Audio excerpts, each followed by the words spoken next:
Take a break for some stimulating conversation with author and speaker Ed Dickerson at the Grounds for Belief Virtual Cafe.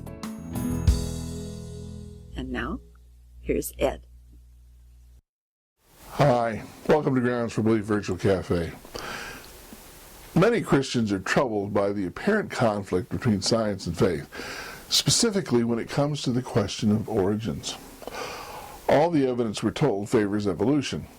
Even if that is true, it is less compelling an argument than it appears. We tend to think this apparent conflict between science and inspiration is a new one, but its history may surprise you.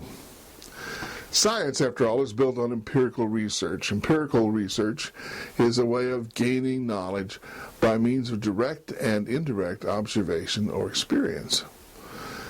In simple terms, science uses the evidence of our senses, sight and so forth. In gathering that evidence, we may use instruments such as microscopes and telescopes to extend our senses. And we may use scales, gauges, or other measuring devices to quantify our observations and make them precise. Faith, on the other hand, is a matter of trust or confidence concerning that which we cannot see or measure.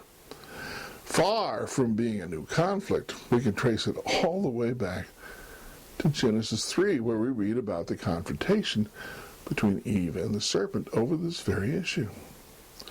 Upon hearing that God had forbidden Eve to eat from the tree of knowledge of good and evil upon pain of death, the serpent replied, "You will not certainly die, for God knows that when you eat from it, your eyes will be opened, and you will be like God, knowing good and evil."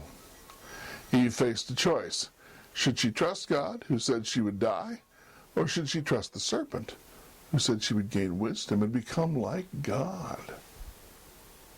At that point, either choice was a matter of faith. She decided to conduct what we would call an experiment. The text tells us, when the woman saw the fruit of the tree was good for food and pleasing to the eye and also desirable for gaining wisdom, she took some and she ate it. The serpent had appealed to the evidence of her senses, and her empirical research confirmed that evidence.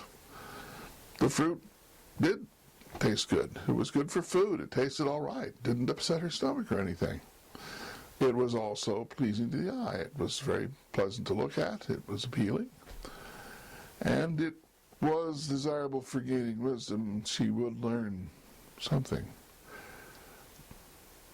You might conclude that I'm going to finish by saying that faith is good and science is bad. Or you might expect me to say that faith and science have always conflicted with each other. But in fact, this episode in the Bible leads me to quite a different set of conclusions, which we'll talk about some more next time you take a break at Grounds for Belief Virtual Cafe.